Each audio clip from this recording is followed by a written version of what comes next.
Quando você tem uma escolha, você não está livre. Por que você não está livre? Porque te falta fé em acreditar naquilo que você quer escolher e no caminho que você quer seguir. Então a liberdade é a total ausência de conflito, é a não escolha. Agora, qual é o motivo que leva as pessoas a não tomarem uma decisão na carreira, a não tomarem uma decisão numa relação afetiva, a não seguirem aquela voz interna que é exatamente o que a gente quer? Eu vou trazer um conhecimento da Alemanha. Eu tive a oportunidade de estudar ali no sul da Alemanha com o Bert Hellinger. O Bert Hellinger é um filósofo e ele dava aula ainda, e eu tive a oportunidade de ficar lá uma semana com ele, onde ele falou o princípio das 3 consciências humanas.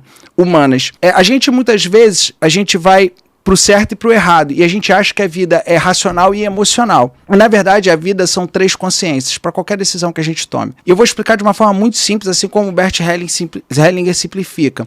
Existe a consciência individual, que é a nossa voz maior, que é aquilo que a gente quer, e aí a gente vai agora fazer aqui um paralelo para lembrar do homem nas cavernas, né? Então, eu tive a oportunidade de visitar alguns lugares assim bem pré-históricos, e eu lembro no deserto da Namíbia, tinha várias pinturas rupestres, e os homens se abrigavam e viviam entre 10, 15 pessoas no máximo, não tinham muitos filhos, porque eles queriam se transportar de um lugar para outro através de grupos. Por qual motivo eles se transportavam através de grupos? Porque eles descobriram que se a pessoa saísse sozinha, existia um predador, vinha uma chuva, então a pessoa ficava muito mais desprotegida.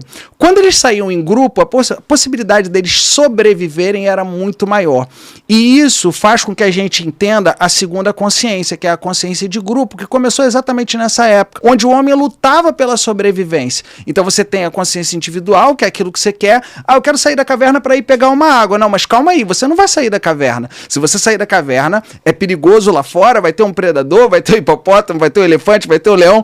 Cuidado, volta pra cá. Mas eu quero ir, papai, eu quero ir porque lá tem uma água e é muito legal aquela água ali, eu quero brincar na água. Não, não vai não, volta aqui pra caverna, fica aqui dentro. E aí, quando a gente transporta essa história para os dias de hoje, a gente começa a perceber que o ser humano, ele fica exatamente nessa consciência de grupo no meio de uma tomada de decisão profissional, ou no meio de uma tomada de decisão na vida afetiva, onde muitos pais ou muitas mães falam assim: você não vai casar com ele porque ele não vai te dar futuro. Você não vai casar com ela porque essa mulher é isso, é aquilo.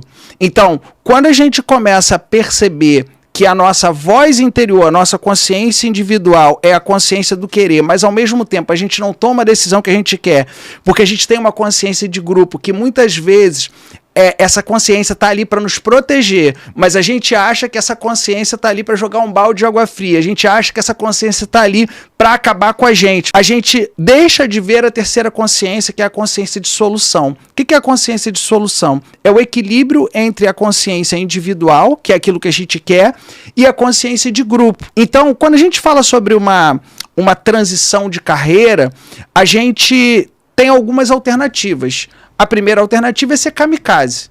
Então, grande parte das pessoas não é kamikaze, e eu também não aconselho que seja kamikaze, porque afinal de contas a dor pode ser muito grande, a pessoa tomar uma decisão na impulsividade, isso pode fazer com que ela tenha aí uma série de consequências bárbaras. Então, a outra possibilidade é escutar essa consciência de solução, que pode ser assim: deixa eu fazer um planejamento a médio prazo, deixa eu fazer uma coisa de cada vez, deixa eu fazer conta.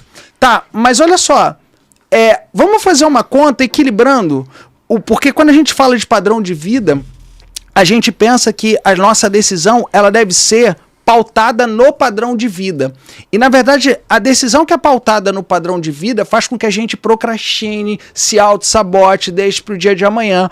Mas, na verdade, se a gente olhar para a consciência de solução, que é a média entre aquilo que a gente quer e aquilo que a família, os amigos, essa voz da sociedade fala, quando a gente chega ali daquele equilíbrio, a gente tem que tomar uma decisão pensando assim: cara, eu não consigo ter o padrão de vida que eu tinha antes, mas qual o mínimo? O mínimo que eu consigo para poder pagar minhas contas, para poder... O mínimo. Eu vou cair meu padrão de vida, mas eu vou estar produzindo em um trabalho que eu tenha mais foco, que eu tenha mais paixão, que eu tenha mais amor, e assim eu consigo crescer e conseguir escalar o meu resultado. Então, recapitulando, A consciência de solução é o equilíbrio entre a consciência individual, que é a nossa voz, é aquilo que a gente quer, e a consciência de grupo, que é aquilo que nos protege, mas a gente, às vezes, não interpreta como proteção. A gente acha que a consciência de grupo quer acabar com a gente, e na verdade não é. A fé que funciona, junto com a consciência de solução, a fé que realmente faz diferença,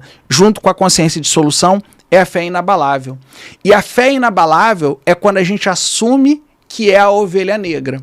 A ovelha negra da família, a ovelha negra da sociedade, a ovelha negra entre os amigos. E aí eu vou te falar uma coisa. Ser ovelha negra é um processo muito solitário. Assim como ser empreendedor é um processo muito solitário, assim como ser feliz, muitas vezes exigem decisões extremamente solitárias.